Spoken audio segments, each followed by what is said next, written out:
बात करने के लिए लॉगिन करें www.astrotak.com। मंगल के राजयोगों को समझें, इसके पहले मंगल को समझ लें कि मंगल हमारी जिंदगी में करता क्या है। जी देखिए, मंगल को ग्रहों का सेनापति कहते हैं, डिफेंस सिस्टम है। और मंगल जो है ना, ये सुरक्षा का ग्रह है। आपके शरीर में जो आपका इम्यून सिस्टम है, जो रोगों से समस्याओं से लड़ने की ताकत है, वो मंगल से पैदा होती है। मंगल मेष और वृश्चिक राशि का स्वामी है। दो राशियां इसके पास हैं, एक मेष है फायरी और एक वृश्चिक है वाटरी। ये व्यक्ति को साहस, आत्मविश्वास और शक्ति देता है। और मंगल अगर कुंडली में बेहतर हो, मंगल अगर कुंडली में अच्छा हो, तो ये व्यक्ति को जीवन में उतार चढ़ाव से बचाता है।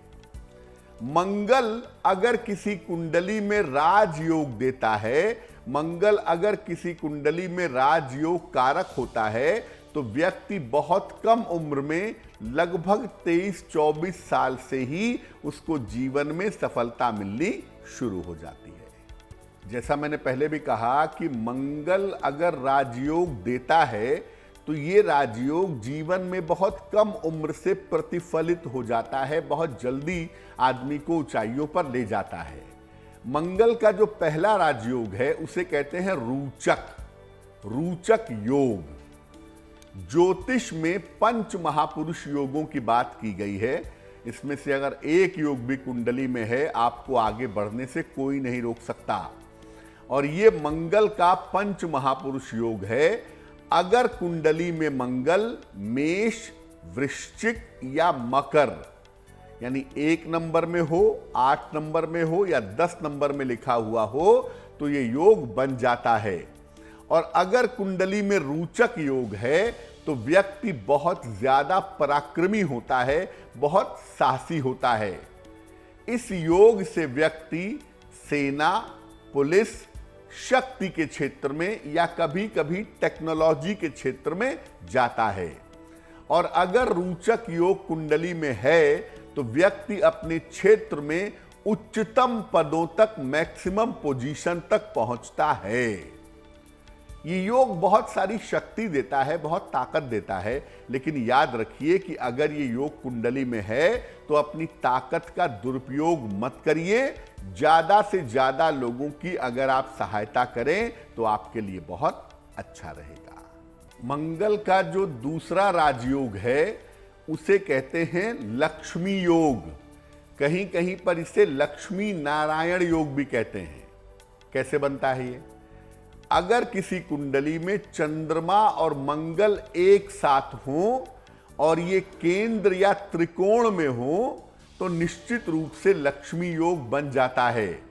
और लक्ष्मी योग केंद्र में या त्रिकोण में ज्यादा फलीभूत होता है, ज्यादा लाभकारी होता है। अगर आपकी कुंडली में लक्ष्मी योग है, तो आपके जीवन में धन का अभाव कभी नहीं होगा। पैसे को लेकर के कभी भी मुश्किलें परेशान नहीं करेंगी। और जिनकी कुंडलियों में लक्ष्मी योग होता है, ऐसे लोग साधारण जगह पर जन्म लेने के बावजूद भी जीवन में बहुत धनवान हो जाते हैं। अक्सर ऐसा देखा गया है कि जिनकी कुंडली में लक्ष्मी योग होता है, ऐसे लोग उच्च पदों पर भी रहते हैं। इस योग के होने पर वाणी और स्वभाव पर नियंत्रण रखना चाहिए, क्योंकि ये योग कभी कभी अहंकार पैदा करता है, पैसे का दंभ पैदा करता है। इसलिए अगर ये योग है, तो वाणी और स्वभाव को कंट्रोल में रखिए। धन के द्वारा और शक्ति के द्वारा दूसरों की सहायता करेंगे तो बहुत शुभ होगा। तीसरा जो मंगल का राजयोग है, उसे कहते हैं दशमस्थ मंगल। यानी कुंडली का जो 10वां खाना है, जो दशम भाव है, 10th हाउस है, अगर वहां मंगल बैठता है दशम भाव में, तो मंगल बहुत ज्यादा शक्तिशाली हो जाता है और बहुत लाभकारी हो जाता है। कुंडली का 10वां भाव अग्नि का मुख्य भाव है।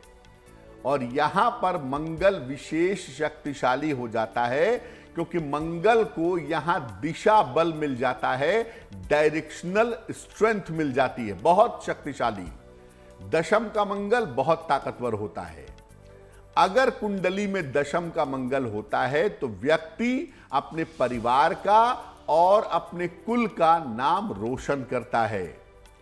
यह व्यक्ति को परिश्रम तो करवाता है, लेकिन करियर में काफी सफलता भी देता है। और दशम का मंगल हो तो व्यक्ति टेक्नोलॉजी के क्षेत्र में, सेना के क्षेत्र में, जमीन के क्षेत्र में, मेटल्स के क्षेत्र में काफी सफलता प्राप्त करता है। अगर आपकी कुंडली में दशमस्थ मंगल है, दशम भाव में मंगल है, तो आपको परिवार को साथ में लेकर के चलना चाहिए और साथ ही साथ नियमित रूप से सूर्य भगवान की उपासना करनी चाहिए। वो आपके लिए बहुत अच्छा होगा।